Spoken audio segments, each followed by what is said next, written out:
Game Boy Advance Video. Yeah, that seems right. Listen, you may scoff at the quality now, but back then, you scoffed at it in lowercase. It was still bad, but it kind of came with the territory. Like, when you first got a GBA, were you expecting to watch movies on it? Just the fact this existed was enough to satisfy me as a kid. What did you have when you were a child? I had Game Boy Advance Video. No standards. I mean, I'd take anything after this. Video now. The way to experience video content on the go in 2003. Did I say 2003? I meant hell. Yeah, I had one of these. That's probably why Game Boy Advance Video was introduced in the first place. To compete with this.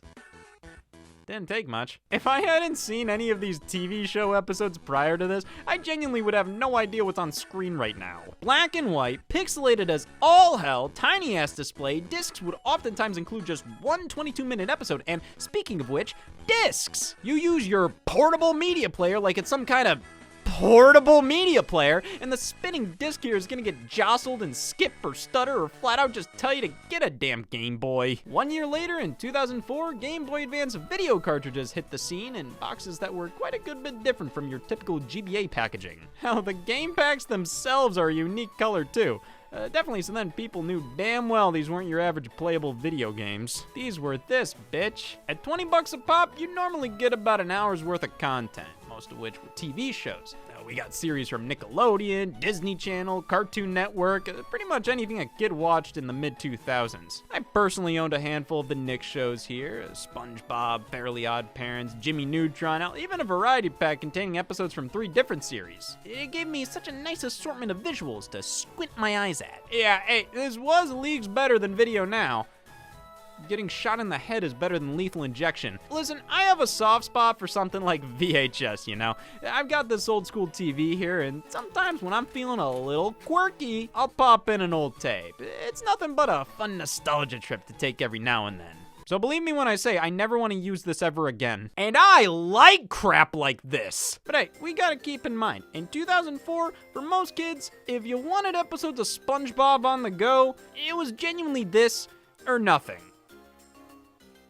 Or nothing. Hell, iPods couldn't play video until 2005. Your only other feasible option was a portable DVD player, but this was way cheaper and way more portable. I remember bringing these into restaurants and watching them throughout my meal. What the hell is wrong with you? Yesterday. And on road trips, these, alongside some actual Game Boy Advance games, definitely came in handy. An hour of content in full color and no disc spinning leading to skipping and stuttering meant look at me go. Yeah, the video and audio quality is crunchy as hell, but at the time, I mean, it could get a kid by in the era it was released. I knew it wasn't good, but it wasn't not good enough. So wasn't not good enough, I wanted to go through with a particular scheme. The Game Boy player for the GameCube plays all Game Boy games on the television. So, feed the GameCube through a VCR, pop in a blank VHS tape, insert a GBA video cartridge, record, and profit.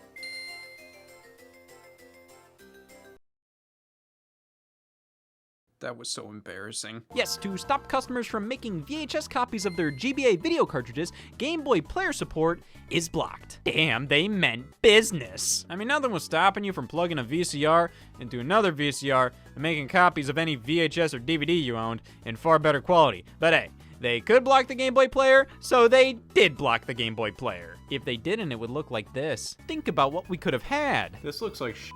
At the end of the day, Game Boy Advance Video did its job and was the stepping stone in my portable video career towards a portable DVD player and then eventually an iPod Nano. But I wish I spent a bit more time with it. I mean, they had a wide selection of titles to pick from. More than just shows from the big 3 kids channels. Dragon Ball GT, Ninja Turtles, Pokemon. Hell, they actually had a couple of movies released. Shrek 2. Shrek and Shrek 2. And hey, why not? Throw in Shark Tale as well. Damn, look at that lineup. These combo packs are pretty impressive. I mean, most GBA video carts are less than an hour in length. The single movies are a full 90 minutes, but these contain 3 hours of content. Now, how do they fit that much video on one of these? Considering the standard cartridges already featured video that's compressed to hell and back. Easy. They make it look 10 times fucking worse. Yeah, compare Shrek on the single cartridge to Shrek on the combo. I will admit, it's impressive they were able to fit 2 full movies in here, but at what cost? This cost.